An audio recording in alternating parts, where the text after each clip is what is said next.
What happens when a tech CEO's perfect life built on lies collides with the woman he thought he destroyed? Maya Chen Rodriguez discovered her husband's affair with a beauty queen through forgotten emails on his laptop. But that was just the beginning. Julian didn't just cheat, he systematically stole her ideas, sabotaged her career, and tried to erase her from the industry they built together. What Julian didn't know, his beauty queen fiancée was hiding explosive secrets, and Maya was about to become more powerful than he ever imagined. This is the true story of betrayal, revenge, and the most epic comeback in Silicon Valley history. If you love stories where the underdog wins, hit that like button and subscribe, because this journey will leave you speechless. Let's dive in. Maya Chen Rodriguez stared at the laptop screen, her coffee growing cold in her trembling hands as the morning light filtered through the floor-to-ceiling windows of their Palo Alto penthouse. The email thread was still open from when Julian had rushed out that morning, forgetting to close his computer in his haste to catch his flight to Vegas for the annual tech summit. Re-private photos, Scarlett D. Her heart hammered against her ribs as she scrolled through months of messages, each one a knife twist in her chest. Photos of Julian with a stunning blonde woman in hotel rooms draped in luxury, at exclusive restaurants she'd never heard of, on private jets with champagne flutes raised in celebration. The timestamps showed these weren't recent indiscretions. They went back 8 months. 8 long months while Maya was going through her third round of fertility treatments, injecting herself with hormones that made her cry at breakfast commercials. The woman was breathtaking in that effortless way that spoke of excellent genetics and unlimited resources.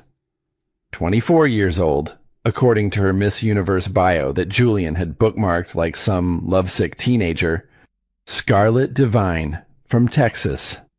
Honey blonde hair that caught sunlight like spun gold, legs that went on for miles, and the kind of perfect smile that graced magazine covers and launched $1,000 endorsement deals. Maya's hands shook as she opened another folder labeled Business Partnership SD. Her breath caught as financial documents filled the screen, revealing the true scope of Julian's deception.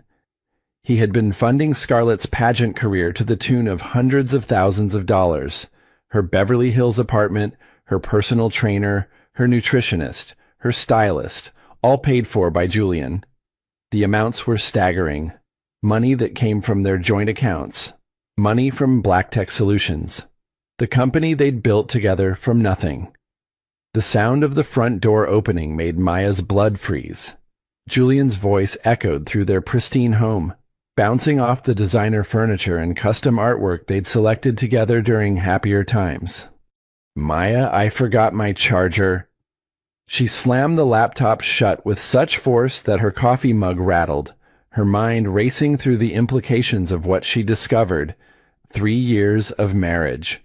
5 years together since they'd met at Stanford Business School during a heated debate about market disruption. She'd helped him build Black Tech Solutions from a garage startup into a $50 million company that employed over 200 people. She'd been his strategic brain, his emotional support, his partner in every sense, while he played the charismatic CEO for investors and media. Julian appeared in the kitchen doorway, still devastatingly handsome at 35, despite the moral rot she now knew festered beneath his polished exterior. Dark hair perfectly styled, sharp jawline that had graced Forbes covers, and that confident smile that had first attracted her. Now that smile made her physically ill. "Hey babe," he said casually, grabbing his charger from the counter. "You look pale." Still feeling rough from the hormone treatments, Maya had been recovering from their latest failed fertility attempt, the third miscarriage in 2 years that had left her devastated and questioning everything about her body, her worth, her future. The doctor had said stress was a major factor in their struggles to conceive, and Maya had been blaming herself for months, convinced that her anxiety was somehow sabotaging their chances at parenthood. "I'm fine," she managed, her voice barely above a whisper. Julian kissed her forehead with the same casual affection he'd shown thousands of times, the gesture now feeling like a mockery of their entire relationship. "Good. I'll be back Sunday night. Vegas is going to be crazy, but this conference could open up major funding opportunities. Try to rest while I'm gone. Okay, maybe call Dr. Hoffman if you're still feeling down about the miscarriage." The casual cruelty of his words, referring to the loss of their child as something that was merely affecting her mood, made Maya want to scream, but she nodded and watched him leave, probably to meet Scarlett for a romantic weekend while his wife grieved alone. After the door closed, Maya sat in their pristine kitchen, surrounded by the life they'd built together. The marble countertop she'd chosen after weeks of research. The Italian espresso machine Julian had surprised her with for their second anniversary. The art they'd bought during their European honeymoon, when they'd spent lazy afternoons in Parisian galleries dreaming about their future together. She picked up her phone and called the only person she trusted completely. "Alex Murphy speaking, and this better be good because I was organizing my closet by color and season." "Alex, it's Maya. Can you come over? I need you." Her best friend since Stanford didn't hesitate, the joking tone immediately replaced by concern.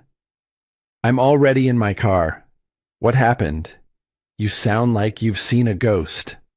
"Worse," Maya whispered. "I've seen the truth."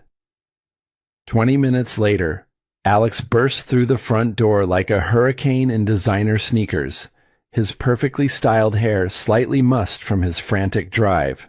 At 31, Alex was Maya's opposite in every way that mattered.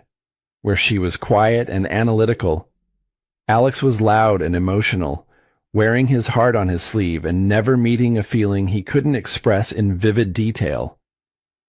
"Okay, spill everything," he demanded, throwing himself onto their white leather sofa.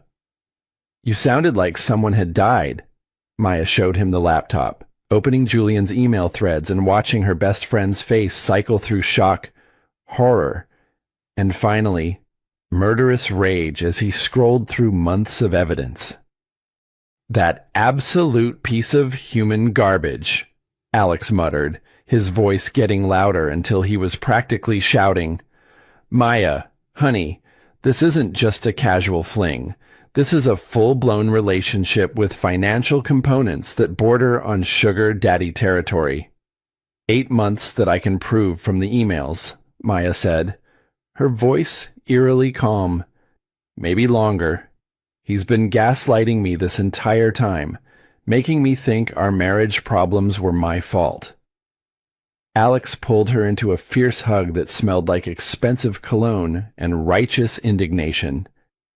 "You are not broken, Maya Chen Rodriguez. You are perfect exactly as you are. He's the broken one."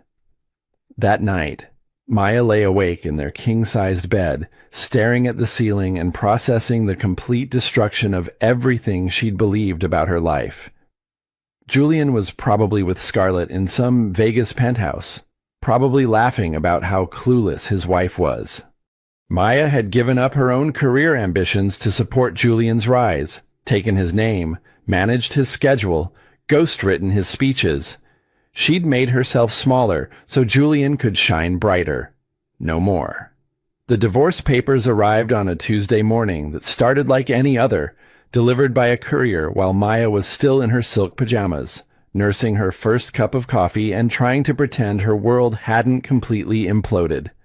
She signed for the thick manila envelope with numb fingers, already knowing what it contained, but still hoping against hope that maybe Julian had come to his senses. Julian hadn't come home from Vegas. Instead, he'd sent a cowardly text message at 2 a.m. "We need to talk when I get back. Things aren't working between us, and I think we both know it's time to make some difficult decisions about our future." Now she held legal documents that made it official.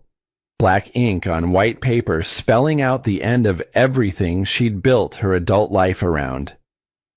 Julian Blackwood was divorcing Maya Chen Rodriguez, citing irreconcilable differences in language so cold and clinical it could have been written by a machine.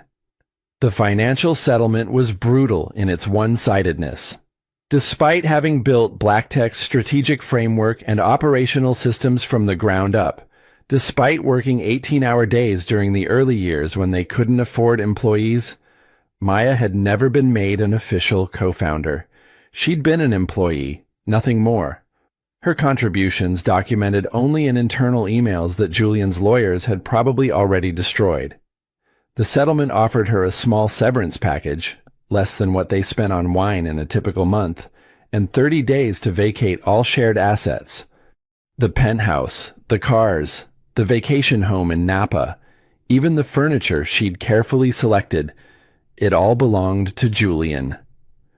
Her phone buzzed against the granite countertop, a text from an unknown number with a photo attachment that made her stomach drop. Julian and Scarlett on a red carpet at the Vegas Tech Summit, looking like they'd stepped out of a magazine spread. Julian in a perfectly tailored tuxedo, Scarlett in a stunning silver gown that sparkled under camera flashes. His arm was around her waist possessively, while she gazed up at him adoringly. The caption read, "BlackTech CEO Julian Blackwood debuts new relationship at Vegas Tech Summit with Miss Universe contestant Scarlett Devine. Sources say the couple has been quietly dating for several months." Several months. The timeline made Maya's head spin. If they'd been quietly dating for several months, Julian had been planning this divorce far longer than she'd realized. Maya ran to the bathroom and threw up until there was nothing left, her body rejecting the reality as violently as her mind struggled to process it. Alex found her there an hour later, still sitting on the cold marble floor with her back against the bathtub. "The divorce papers came," she said without looking up. Alex read through the legal documents, his face growing redder with each page. "This is absolutely insane, Maya. You built half that company. Your market analysis strategies are what made them profitable. Your operational systems kept them from imploding during growth phases." "I was never officially a co-founder," Maya said flatly. "Julian always said we'd make it official later, that it was just paperwork. I trusted him completely." "We're fighting this," Alex declared with righteous indignation. "There has to be something we can do. Intellectual property claims, breach of partnership agreements. With what money, he's got the company's entire legal team, plus whatever high-powered divorce attorneys his money can buy. I've got my savings account and a broken heart." Over the next week, Maya watched her life disintegrate with horrifying efficiency. Julian returned from Vegas with moving trucks and professional packers, treating their divorce like a hostile corporate takeover. He was cold, efficient, completely devoid of the warmth that had once made her fall in love with him. "You can stay until the end of the month," he said during one of their few face-to-face conversations, delivered while he supervised the removal of artwork from their walls. "I'll cover utilities until then, but after that, you'll need your own arrangements."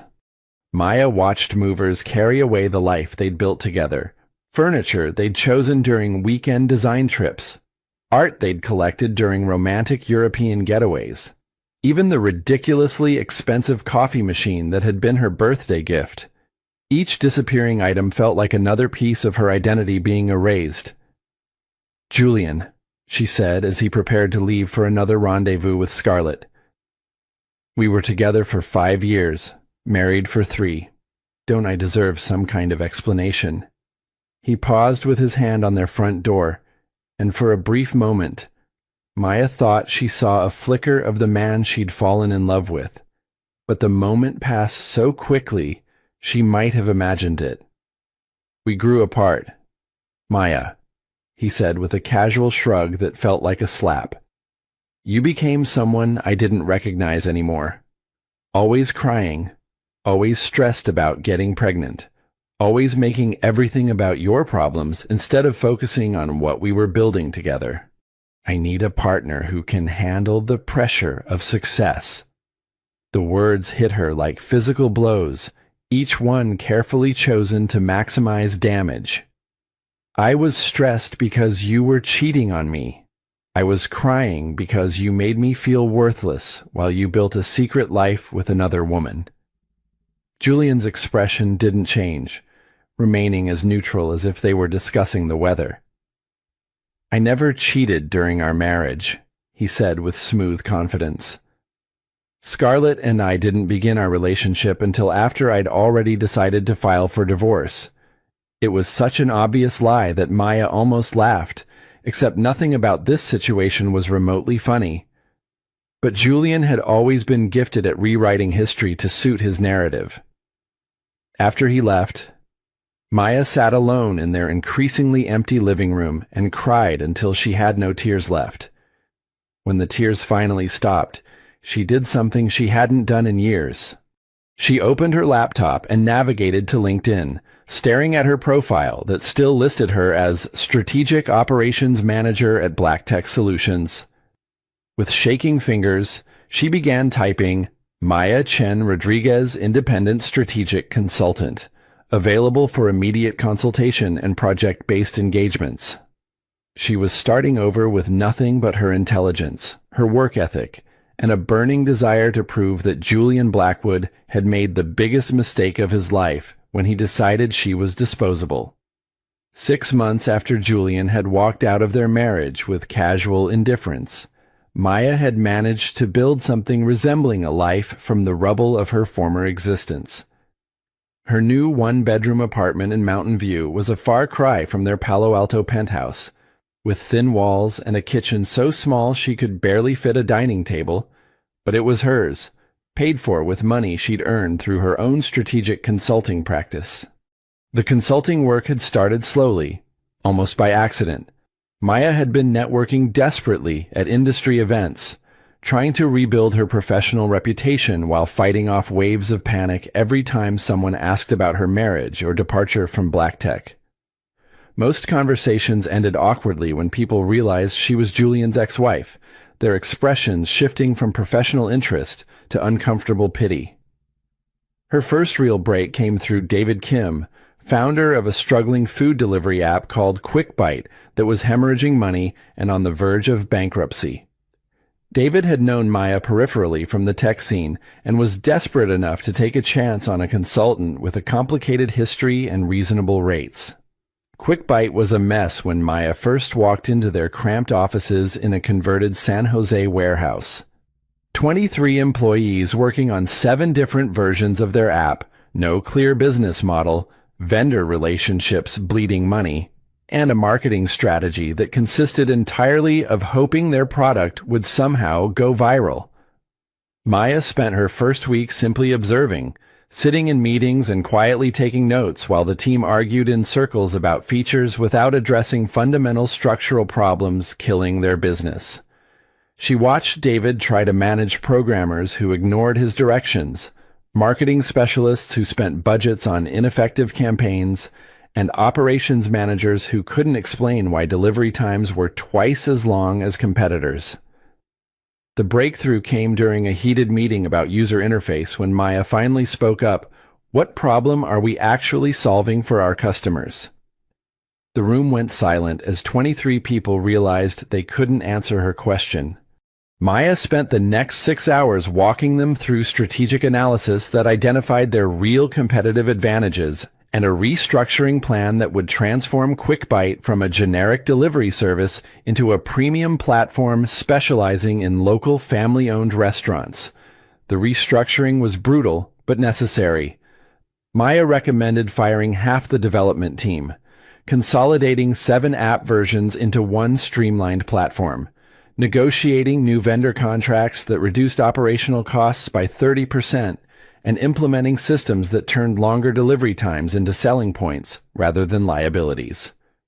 Within 3 months, QuickBite had posted their first profitable quarter since launch. Their user base tripled as food lovers discovered unique restaurants and experienced personalized service that major platforms couldn't provide. The transformation was so dramatic that TechCrunch featured QuickBite in an article about successful startup pivots. Maya Chen Rodriguez didn't just restructure our business model, David told the reporter. She helped us remember why we started this company and gave us tools to build something sustainable.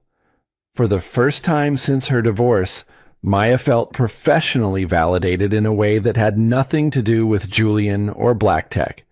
Alex had insisted on celebrating with dinner at an expensive San Francisco restaurant. "Look at you," he'd said, beaming with pride. "6 months ago you were crying on your bathroom floor.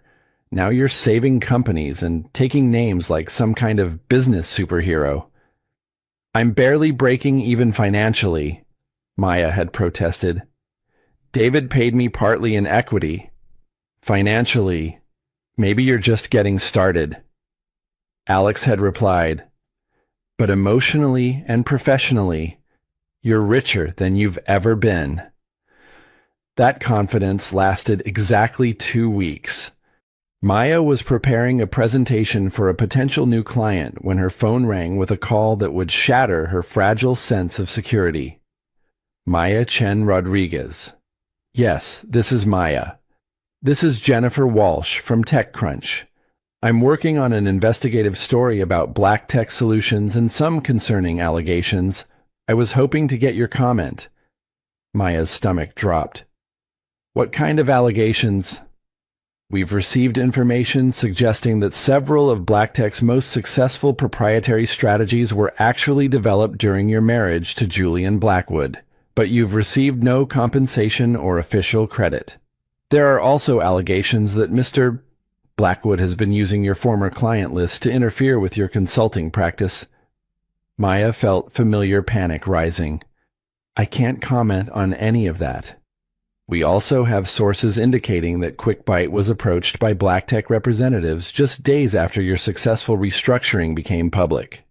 According to sources, Black Tech offered to acquire QuickBite at below-market valuation, then withdrew when QuickBite refused to terminate their relationship with you." Maya hung up and immediately called David Kim. "Maya, thank God," David said. "I was about to call you. We lost 3 major restaurant partners this morning, all within an hour. Every single one cited pressure from a larger competitor, but wouldn't give specifics. I think Julian Blackwood is trying to destroy QuickBite because we worked with you." The confirmation hit Maya like a physical blow. Julian wasn't just moving on. He was actively working to destroy any chance Maya had of rebuilding her career. Over the next month, the attacks intensified with surgical precision. 3 potential clients who had expressed serious interest suddenly stopped returning calls. A startup founder who had scheduled consultation meetings canceled at the last minute, mumbling about unforeseen complications. 2 consulting firms that had discussed partnership opportunities went silent. Maya started having panic attacks again, waking up gasping for air as her mind raced through worst-case scenarios.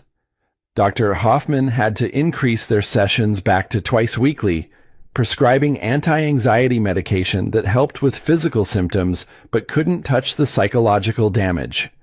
The breaking point came at a networking event in San Francisco. Maya was standing near the bar, trying to work up courage to approach biotech founders who might need strategic consulting, when she overheard a conversation that made her blood freeze. "Yeah, Julian Blackwood called me personally," a venture capitalist was saying. "Said his ex-wife was mentally unstable, that she'd been stealing proprietary information from Black Tech and was now using it to compete with them. He strongly advised against working with her." Maya felt the room spinning as the full scope of Julian's character assassination became clear. He was systematically destroying her reputation with specific allegations that would terrify any potential client. She excused herself and rushed to the bathroom, where she locked herself in a stall and cried quietly. When she finally emerged, an elegantly dressed woman was waiting by the sinks with an expression that suggested she'd been there for a while. "I'm Elena Vasquez," the woman said, extending a manicured hand. I couldn't help overhearing that conversation. "I suspect I know exactly why you're hiding in here instead of working the room." Maya tensed, unsure whether this was another trap. "I'm sorry. Do we know each other?" Elena smiled with the warmth of someone who'd seen enough corporate warfare to recognize a fellow survivor. "Not yet, but I think we should." Elena Vasquez turned out to be exactly the kind of powerful ally Maya hadn't dared to hope for. Over coffee the next morning at an understated Palo Alto cafe, Elena revealed herself to be the founder and CEO of Pinnacle Ventures, a boutique consulting firm specializing in high-stakes corporate turnarounds and strategic restructuring. "I've been watching the tech industry destroy talented women for 15 years, Elena said, stirring her black coffee with precise movements. "Men like Julian Blackwood rise to power by standing on the shoulders of women whose contributions they systematically erase, then spend their careers ensuring those women can never pose a threat to the narrative they've constructed." Elena's own story was a masterclass in surviving Silicon Valley's boys' club mentality. She'd started as a junior analyst in the late 90s, back when being a Latina woman in tech meant being one of the only faces like hers in every room. She'd watched countless brilliant women get sidelined, undermined, or simply erased from history as their male colleagues claimed credit for their innovations. "Julian Blackwood is systematically destroying your reputation because he's terrified of you," Elena continued, her dark eyes flashing with controlled anger. "He knows that half of Black Tech's strategic success came from your analytical work, and he's afraid that if you're allowed to succeed independently, people will start asking uncomfortable questions about who really built his empire." The offer Elena made was so generous that Maya initially suspected it might be too good to be true. Elena wanted to bring Maya into Pinnacle Ventures as a senior strategic consultant, working directly on their most challenging and lucrative accounts. The salary was competitive, more than Maya had made at Black Tech, and the client list included companies that would give her the high-profile wins she needed. "What's the catch?" Maya asked, her years with Julian having taught her to be suspicious of generous offers. Elena smiled with genuine warmth. "No catch. Just an opportunity to show the industry what you're really capable of when you're not being overshadowed by someone stealing credit for your work." Maya started at Pinnacle the following Monday, walking into a sleek San Francisco office space that felt like stepping into a different universe from Black Tech's sterile corporate environment. The converted warehouse had exposed brick walls, floor-to-ceiling windows offering stunning bay views, and an open floor plan that encouraged collaboration without oppressive hierarchy. Elena introduced Maya to the rest of the team during a lunch meeting that felt more like a gathering of old friends than corporate orientation. 6 other consultants, all women, all with impressive track records and stories of overcoming professional obstacles. Sarah Kim, a former investment banker blacklisted from Wall Street after reporting sexual harassment. Maria Santos, a brilliant operations specialist systematically excluded from promotions until she started her own practice. "We call ourselves the Fixers," Elena explained as they shared appetizers. "Companies come to us when they're desperate, when traditional consulting firms have failed them. We specialize in the impossible." Maya's first assignment was a deliberate test of her abilities under pressure. Neuralink Therapeutics was a biotech startup that had burned through $30 million over 4 years with absolutely nothing to show for their efforts. 47 employees working on 6 different research projects with no clear connection, no unified vision, and no understanding of how to navigate complex regulatory environments. Maya spent her first 2 weeks simply observing, sitting in research meetings and administrative sessions while taking careful notes about organizational dysfunction preventing them from achieving goals. The breakthrough came during a contentious meeting about research priorities when Maya asked a simple question: what specific medical problem are we trying to solve? And how will we know when we've solved it? The room went silent as 47 highly educated people realized they couldn't give a coherent answer. Maya spent the next 8 hours facilitating strategic planning that identified their core competitive advantages and developed a focused business plan that would transform Neuralink from a scattered research lab into a viable medical device company. The restructuring Maya recommended was radical but necessary. She proposed eliminating 4 of 6 research projects, concentrating resources on developing 2 specific products: an early detection system for Alzheimer's disease and targeted therapy for brain tumors. She helped Dr.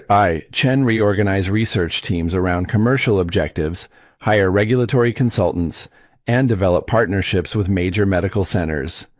Within 6 months, Neuralink had secured $15 million in new funding, established partnerships with 3 major hospitals for clinical trials, and received preliminary FDA approval for human testing. The success was so remarkable that Forbes featured Neuralink in a major article about corporate turnarounds, with Maya prominently quoted. "Maya Chen Rodriguez didn't just restructure our business model," Dr. Chen told Forbes. "She helped us understand the difference between scientific research and commercial development, then gave us tools to bridge that gap without compromising our commitment to helping patients." For the first time since her divorce, Maya felt professionally validated in a way that had absolutely nothing to do with Julian or Black Tech. She'd taken a failing company and turned it into a success story using nothing but her own strategic thinking and operational expertise. That feeling lasted exactly 3 days. Maya was working late, preparing a presentation for another potential client, when her phone buzzed with a text that would prove Julian's campaign was far from over. "Interesting how you're taking credit for strategies we developed together at Black Tech. The Neuralink approach bears remarkable resemblance to the biotech analysis framework we created during our Series B planning. Might be worth mentioning to your new boss that your original methodology is actually proprietary intellectual property. J." Maya's hands shook as she forwarded the message to Elena, who called back within minutes. "He's escalating," Elena said. "This isn't just professional competition anymore. Julian is trying to gaslight you into believing you don't deserve your success." "What if he's right?" Maya whispered. "What if I am just recycling strategies we developed together?" Elena's expression hardened. "Maya, I've seen your work for 6 weeks. Your analysis of Neuralink was completely original. He's trying to make you doubt yourself because that's what abusers do when they lose control." Over the next month, Julian's harassment campaign intensified with systematic precision. Anonymous online reviews appeared claiming Maya was difficult to work with and that her recommendations were derivative. Someone with significant resources was investing serious money in destroying Maya's credibility. Worse were the whisper campaigns circulating through Silicon Valley's professional networks. Potential clients who had scheduled meetings suddenly canceled without explanation. Even some of Elena's long-term clients began asking uncomfortable questions about Maya's background. The turning point came on a rainy Thursday evening when a young woman approached Maya in the parking garage. "Excuse me, are you Maya Chen Rodriguez? My name is Jennifer Santos. I work at Black Tech Solutions. I think we need to talk." Jennifer Santos was 26, a junior developer at Black Tech who had been working there for 2 years. She was scared, constantly looking over her shoulder as they sat in a quiet diner in Redwood City.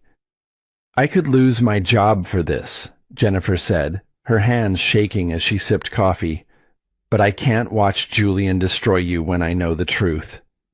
Jennifer pulled out a tablet and showed Maya a series of internal Black Tech documents. "These are strategy reports from the past year. Julian's been taking credit for ideas that came from other people. Not just you. current employees too. He's built his entire reputation on other people's work. Maya scrolled through the documents, her anger growing with each page. Strategies she'd developed during their marriage were being presented as Julian's original innovations. Even worse, he was stealing ideas from his own team and passing them off as his genius. "There's more," Jennifer said, showing Maya email threads where Julian explicitly discussed neutralizing Maya's consulting business. He'd contacted her clients, spread false rumors about her mental stability, and had his lawyers send cease and desist letters claiming she was violating non-disclosure agreements that didn't actually exist. "Why are you showing me this?" Maya asked. Jennifer looked down at her hands. "Because he did the same thing to my sister. She used to work at Julian's previous company before Black Tech. When she got pregnant and asked for maternity leave, he fired her and spread rumors that she was unreliable. She couldn't find another job in tech for 2 years. She ended up leaving the industry completely." Maya felt sick. "How many women has he done this to?" "At least 5 that I know of personally. Julian has a pattern. He hires talented women, takes credit for their work, then destroys them when they become inconvenient or ask for recognition." That night, Maya called Elena and Alex for an emergency meeting at her apartment. She showed them Jennifer's evidence while they consumed wine and pizza. "This is it," Elena said, studying the documents. "This is how we take him down. He's not just harassing you. He's engaging in systematic workplace discrimination and possibly illegal business practices." Elena explained her plan. She had connections throughout Silicon Valley, including several investors who had backed Black Tech in early rounds. If they could present a compelling case that Julian was a fraud, those investors might demand an investigation or push for his removal as CEO. "The key is timing," Elena said. "We need to wait for the right moment, when Julian is vulnerable and distracted." That moment came sooner than expected.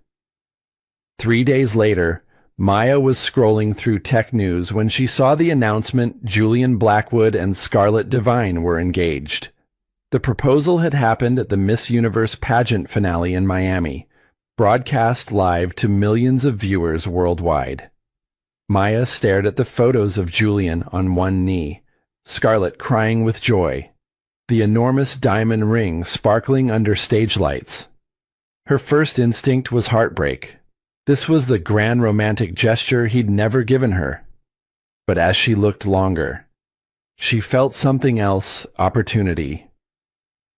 Elena had already been working behind the scenes, using Jennifer's evidence to build a case against Julian. She'd quietly approached 3 of Black Tech's major investors with concerns about the company's leadership and strategic direction.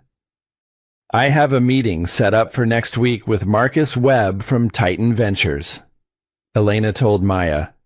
"He led Black Tech's Series B funding round and has been concerned about their recent performance metrics." The meeting with Marcus Webb took place at Titan Ventures offices in Menlo Park.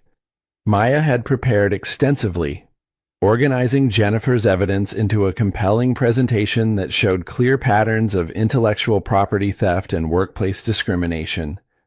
Marcus was a serious man in his 50s who had built his reputation by identifying promising startups and founders who could scale them successfully. He listened to Maya's presentation without interruption, occasionally making notes. When she finished, he was quiet for a long moment. "This is damning," he said finally. "If even half of these allegations are true, Julian Blackwood is a liability to every company he touches. But I have to ask, why should I believe you? You're his ex-wife with obvious reasons to want revenge." Maya had anticipated this question. "Because it's not just my word. I have 5 other women willing to testify about Julian's pattern of behavior. I have internal company documents showing systematic idea theft. And I have a track record of successful consulting work that proves I don't need to lie about my capabilities." Marcus promised to look into their allegations. Within a week, Maya heard through her network that BlackTech's board had called an emergency meeting to discuss leadership concerns. Julian was suddenly canceling public appearances and had hired a crisis management firm. But Maya's celebration was premature. Julian wasn't going down without a fight, and his retaliation would be swift and vicious. Julian's retaliation came from multiple directions at once, coordinated and vicious. It started with a lawsuit. Julian's lawyers filed a civil complaint claiming Maya had violated her divorce agreement by disparaging him to investors and clients.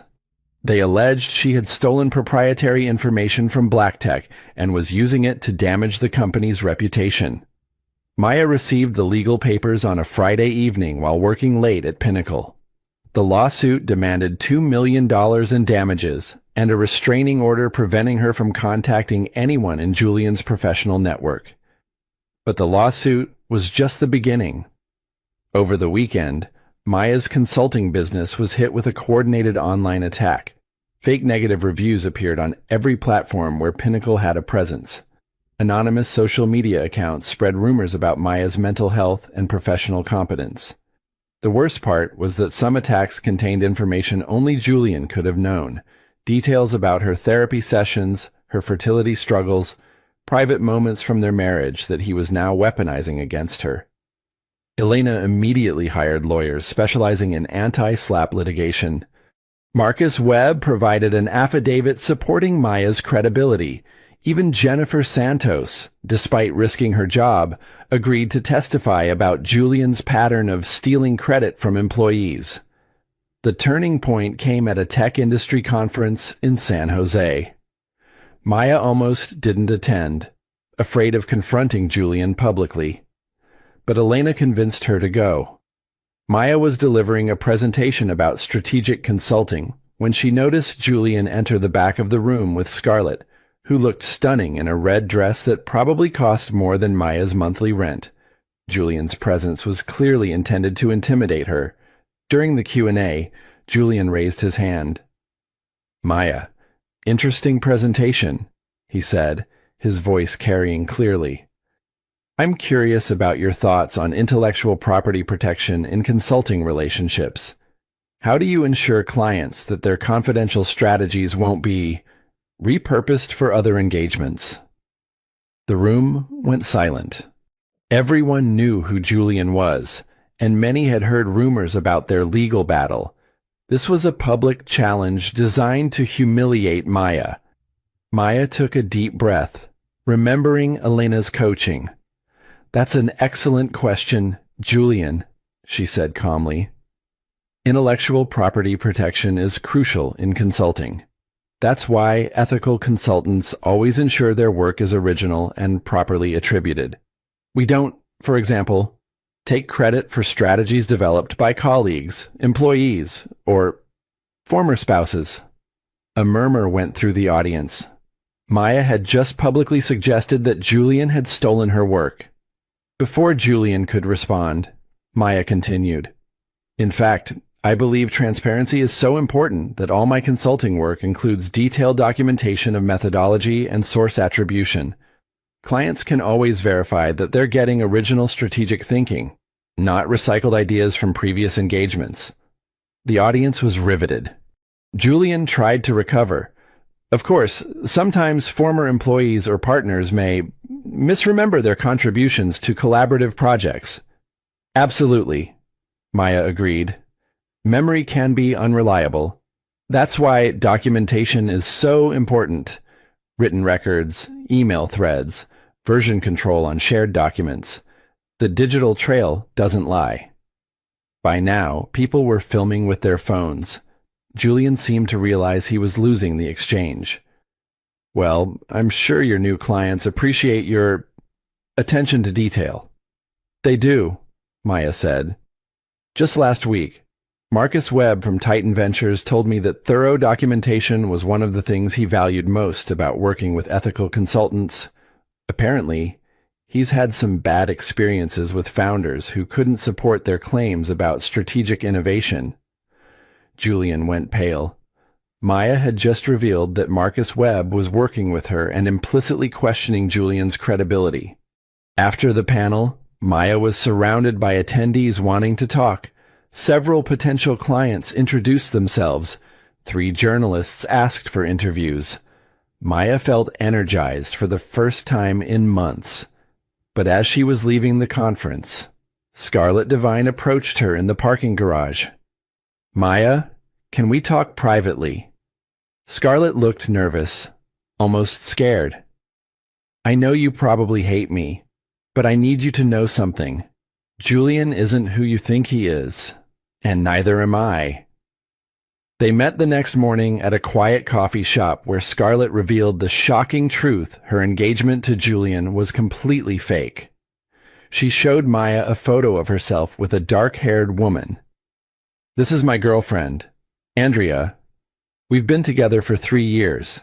Julian and I have a business arrangement. He funds my pageant career. I play his perfect fiancée. It's all theater." Scarlett was being blackmailed. Julian had compromising photos that could destroy her pageant career and endanger Andrea's job in conservative communities where she worked as a nurse practitioner. "Julian is not just a cheater and credit thief," Scarlett continued. "He's dangerous. He collects leverage on people and uses it to control them. He has files on you too: medical records, therapy notes, photos from your lowest points after the divorce." Maya felt sick. Julian had been systematically planning her destruction since their divorce. "Why are you telling me this?" "Because yesterday at the conference, I watched you stand up to him publicly. For the first time, I saw Julian look scared. If you could fight back, maybe I could too." Scarlett had been documenting Julian's activities for months, gathering evidence of financial fraud, insider trading, and systematic intellectual property theft. "I want to take him down completely," she said. "But I can't do it alone." They agreed to work together, with Scarlett secretly copying Julian's files while Maya built a legal case. Over 3 weeks, Scarlett provided evidence of Julian's criminal enterprise tax evasion, securities fraud, and blackmail schemes targeting dozens of individuals. Elena worked with forensic accountants and cybersecurity experts to verify the evidence. Maya coordinated with Jennifer Santos and other black tech whistleblowers to corroborate Scarlett's information, but Julian was becoming increasingly paranoid and controlling. The breaking point came when Maya received an encrypted message from Scarlett: "Emergency, Julian knows. Need help now." Maya, Elena, and Alex rushed to Julian's penthouse. But they were too late.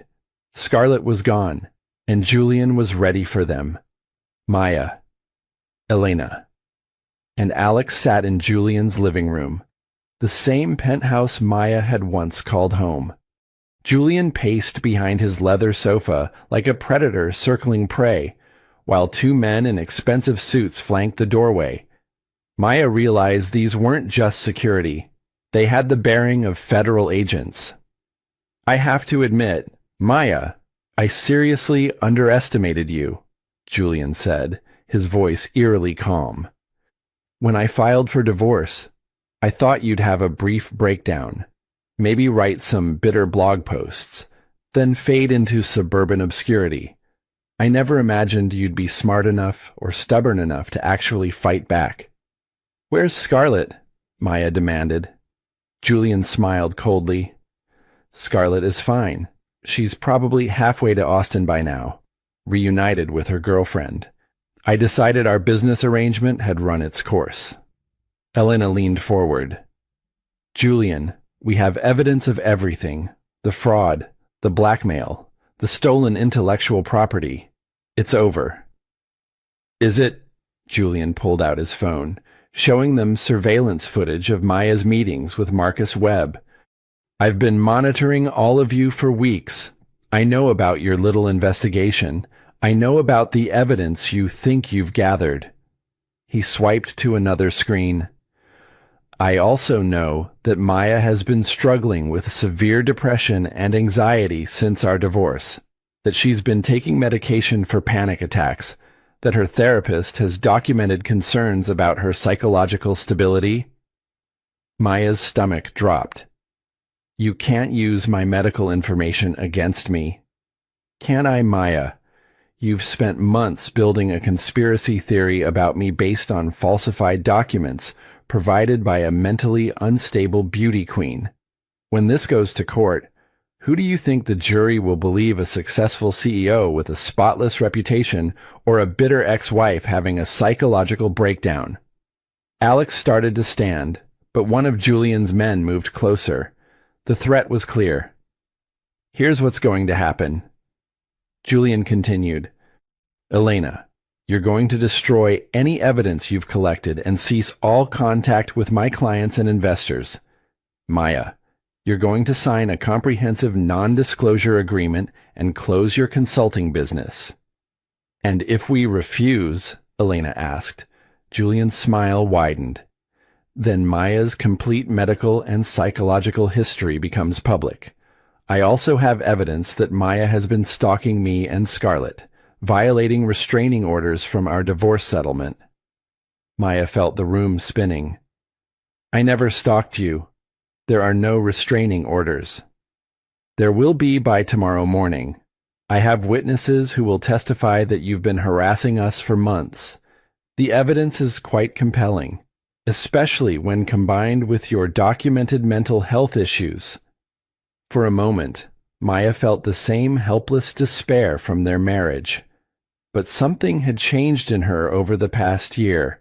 She wasn't the broken woman who had signed divorce papers in this same room. You're right about one thing, Julian, Maya said, standing slowly. I am different from the woman you married. I'm stronger, smarter, and I'm not afraid of you anymore. Julian's confident expression flickered. Maya continued. You want to make this about credibility. Let's talk about credibility. Elena Vasquez has 15 years of reputation in this industry. Marcus Webb has backed dozens of successful companies. Jennifer Santos has documentation of every stolen idea, every manipulated employee. None of that matters if you're not competent to testify, Julian said. But I am competent. My therapist will confirm that I've made remarkable progress. My clients will testify that my work has been consistently excellent. But most importantly, Scarlett documented everything before she left town, and she made sure that evidence was in the hands of people you can't intimidate or buy. Julian's face went pale. You're bluffing. Elena pulled out her phone. FBI Special Agent Rodriguez, this is Elena Vasquez. We're ready to make that statement now. Julian lunged for Elena's phone, but his security men stepped back. They were federal agents. Julian Blackwood, one said, producing handcuffs. You're under arrest for securities fraud, wire fraud, extortion, and violation of federal computer crime statutes. As the agents read Julian his rights, he stared at Maya with undisguised hatred. This isn't over. I'll destroy you from prison if I have to. No, Maya said calmly. It is over. You have no power anymore. 6 months later, Maya stood in the witness box of Federal District Court in San Francisco, facing a packed courtroom that included some of the most influential figures in Silicon Valley. Julian's trial had become the biggest white-collar crime story of the year, exposing a web of corruption that reached far beyond one man's criminal enterprise. Maya testified calmly about Julian's systematic psychological and economic abuse. When defense attorneys attacked her credibility, she was prepared with comprehensive evidence and medical records showing her recovery and professional success. Scarlett testified via secure video link from witness protection, methodically walking the jury through Julian's criminal enterprise. Julian Blackwood is not a brilliant entrepreneur, she said. He's a criminal who built his empire by stealing other people's work and destroying anyone who threatened to expose his lies. The trial lasted 6 weeks. Julian's defense portrayed him as a successful businessman being destroyed by false allegations from unstable ex-employees and a bitter ex-wife. but the evidence was overwhelming: financial records showing systematic fraud, digital forensics revealing surveillance operations, recorded conversations capturing him discussing criminal activities. The jury deliberated less than 8 hours before returning guilty verdicts on all 14 federal charges. Julian was sentenced to 12 years in federal prison without parole, along with forfeiture of all assets connected to his criminal enterprise. Black Tech Solutions was dissolved, its legitimate assets distributed to defrauded investors and victimized employees. 1 year after Julian's conviction, Maya addressed 1,500 women at Stanford's Women in Technology Summit. Phoenix Strategic had grown beyond her wildest expectations, becoming one of the most successful consulting practices on the West Coast. When I was married to Julian Blackwood, he told me my ideas were too small for his vision. Maya began. Last month, Phoenix Strategic completed our largest engagement ever, a $50 million restructuring project. We've helped create over 800 jobs and generated more than $200 million in additional revenue for our clients. She outlined their broader achievements. We've also helped 43 women leave abusive work situations. We've provided pro bono consulting to 17 female-founded startups. We've created a legal defense fund that has supported 68 women fighting workplace discrimination. The most important lesson I want to share is this: your abuser's limitations are not your limitations. Julian's failure of imagination became my liberation. After her speech, young women approached with their own stories. Maya introduced them to Phoenix Strategic's Whistleblower Protection Program, explaining how they provided legal counsel, documentation assistance, and career transition support. That evening, Maya announced Phoenix Strategic's international expansion, offices in London, Toronto, and Singapore, plus a nonprofit arm providing free services to women who couldn't afford legal representation. That night, working on her memoir, Phoenix Rising, Maya reflected on her journey from devastation to triumph. The book was already a bestseller with translation rights sold in 12 countries. Her phone rang with a collect call from federal prison. After hesitating, Maya accepted. Maya. Julian's voice came through, smaller than she remembered. I wanted to apologize, not because I want anything, but because I understand what I did was wrong. What you've built is more impressive than anything I ever accomplished, and it's real. Maya felt tired compassion for the man who had been her partner and then her destroyer. Julian, I forgive you, not because you deserve it, but because carrying anger was holding me back from helping other women who are going through what I went through. Thank you, Julian whispered. The woman I married was extraordinary. The woman you've become is unstoppable. After hanging up, Maya finished her memoir's final paragraph. Julian Blackwood tried to make me disappear, but instead, he made me unforgettable every day. I wake up grateful for the woman I became after he tried to destroy the woman I was. Sometimes the greatest gift your enemy can give you is underestimating your capacity to rise. Maya closed her laptop and turned off the lights. Tomorrow, she would fly to Davos for the World Economic Forum, sharing Phoenix Strategic's methodology with global business leaders and potentially establishing partnerships with international organizations. Phoenix Strategic now operated in 15 countries, employing over 300 people and serving as a model for ethical business practices worldwide. Maya had been recognized as one of Time magazine's most influential people, serving on multiple boards working to eliminate workplace abuse. The women Julian had tried to destroy were all thriving. Jennifer Santos led a successful employee-owned cooperative that emerged from Black Tech's restructuring. Scarlett had married Andrea and become a full-time advocate for LGBTQ rights in professional sports. Elena had become Maya's business partner in transforming corporate culture globally. Their legal defense fund had grown to over $5 million, supporting hundreds of women fighting workplace discrimination. Maya's memoir had been translated into 37 languages and adapted into an award-winning documentary that continued inspiring women worldwide. Most importantly, Maya realized that Julian's acknowledgement of her success didn't change how she felt about herself. His approval had once been the most important thing in her world, but now it was simply irrelevant to her sense of worth and purpose. Outside her window, the city stretched toward the horizon, full of infinite possibilities and women discovering their own power. Maya smiled. Knowing Phoenix Strategic's work would continue helping future generations realize they didn't need anyone's permission to be brilliant and transformative. The Phoenix had not just risen. She had learned to fly and was teaching others to spread their wings and soar toward futures that no abuser could ever limit or control.